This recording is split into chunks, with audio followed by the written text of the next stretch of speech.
O meu destaque é exatamente uma reflexão, porque nós estamos em ano político eleitoral, nós vamos ter muitas agressões aos estatutos. Eu fiz questão de trazer 4 exemplos aqui, de 4 partidos, e com a pergunta inicial: alguém já viu alguma dessas infrações? Por exemplo, o MDB, artigo 92, lá no item 2, defender o programa partidário e deliberações do Conselho Nacional e dos diretórios, bem como das convenções. Artigo 10, os membros e filiados do partido, mediante a aprovação em processo em que lhes seja assegurada ampla defesa, ficarão sujeitos a medidas disciplinares quando condenados responsáveis por desobediências às deliberações regularmente tomadas. Item 8,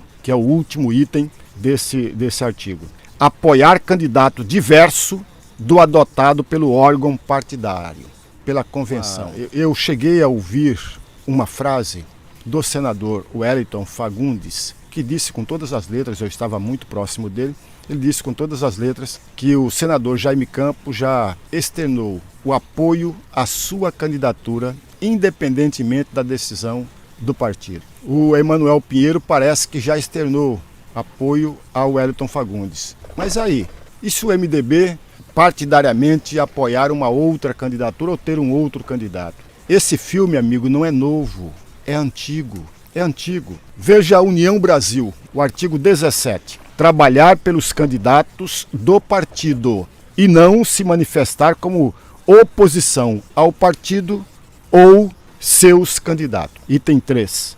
Após a eleição, recusar-se a apoiar campanhas eleitorais dos candidatos do partido ou apoiar direta ou indiretamente candidatos de outros partidos, ressalvando o caso de coligação. Veja, União Brasil. Isso significa dizer que se o Jaime apoiar a candidatura do Wellington Fagundes, contrariando o seu partido, pode sofrer penalidade. Essa é a grande questão.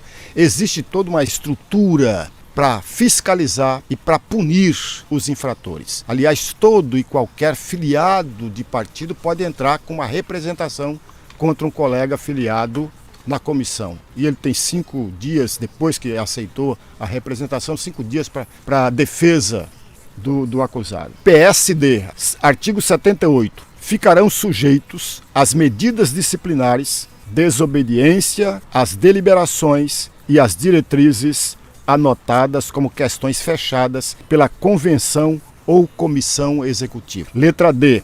Atividade política contrária aos postulados constitucionais e ao programa do partido. PL, o último partido. Artigo 48. Aí já é as infrações: apoiar clara ou veladamente candidato de outro partido ou de outra coligação em eleições dos quais o partido participa. Item 8. Infringir através de ações, votos ou declarações públicas as normas estatutárias.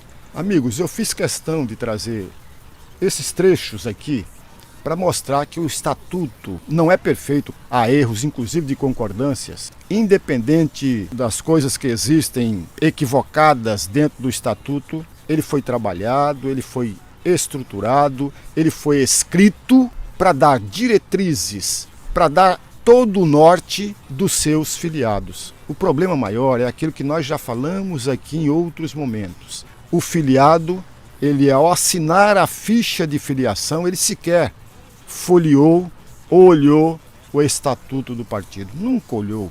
É raro mesmo encontrar alguém que saiba ou que possa discutir a questão dos partidos. Pior ainda, a questão programática, né? A questão ideológica de partido. Lá está muito claro. Se você ler o partido, você sabe qual é a linha, qual é a corrente ideológica do partido. Ou seja, os filiados agem de maneira contrária ao que diz o estatuto do partido. Está sujeito, nesse caso, sujeito à penalidade, que vai até de suspensão, de afastamento e até de expulsão do partido. Mas você não vê esses casos registrados.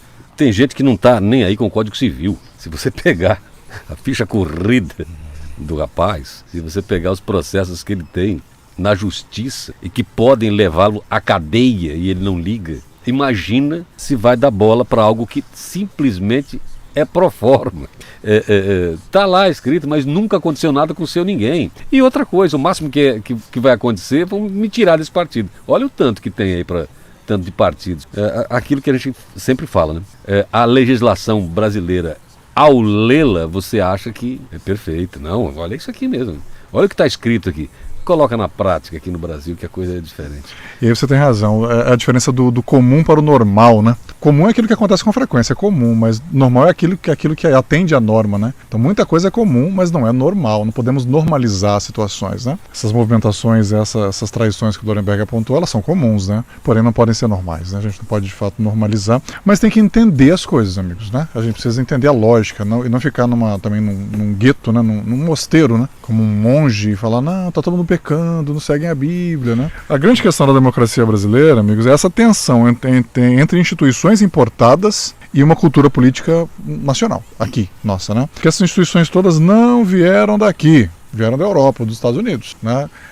Enfim, partidos, parlamento, as liberdades todas que estão na Constituição, né? A mídia mesmo, enfim, essas instituições políticas todas não foram geradas da nossa convivência aqui, da nossa realidade, né? Então, existe uma tensão que é adaptar essas instituições para a nossa cultura política, que é patrimonialista, que é personalista, que é focada em pessoas, né, e não em instituições. É uma dificuldade imensa de olhar a regra. As pessoas olham a pessoa. Se me favorece, opa, essa regra é interessante. Não me favoreceu, é ruim. Mas é a mesma regra. O brasileiro tem essa dificuldade de abstrair, de olhar para a regra do jogo. Qual que é a regra do jogo? Né? Quem chegar depois de 7 horas não entra mais por aquela porta. É a regra do jogo. Pode ser eu, pode ser o Johnny, pode ser o Lorenberg, pode ser o Paulo, mas é a regra. Não, quando eu chegar atrasado, vale para mim. Quando o outro chegou atrasado, não. É aquilo que o Milor Fernandes falava, né? Aquele escritor, né? Quando eu mando, é democracia. Quando tu mandas, é ditadura, né? Se você está mandando, é ditadura. Se eu estou mandando, é democracia. Mas a questão não é quem está mandando, é quais são as regras do jogo, né? Em outros países com democracias mais avançadas, mais sólidas, o olhar deles é para o regramento, né? Para as regras do jogo e não para as pessoas, né? Enquanto fulano for presidente, eu apoio. Se fulano sair, não, é ditadura, não, peraí, né? É golpismo. Se fulano perder a eleição, não existe, essa eleição está fraudada. A eleição só é boa se fulano ganhar. Mas peraí, qual que é a regra do jogo, né? A regra do jogo e qualquer um de nós pode ganhar, qualquer quem estiver disputando pode ganhar, né? Então essa é uma dificuldade realmente. Muito vem da cultura ibérica, né? Que foi trazida para cá pelos colonizadores, né? Espanhóis e portugueses. Agora, sim, os partidos são uma organização também antiga, né? São organizações sólidas para uma vida líquida, né? Elas vêm de uma outra época também, né? Então é uma dificuldade de adaptação para o momento atual. Esse é um outro desafio, né?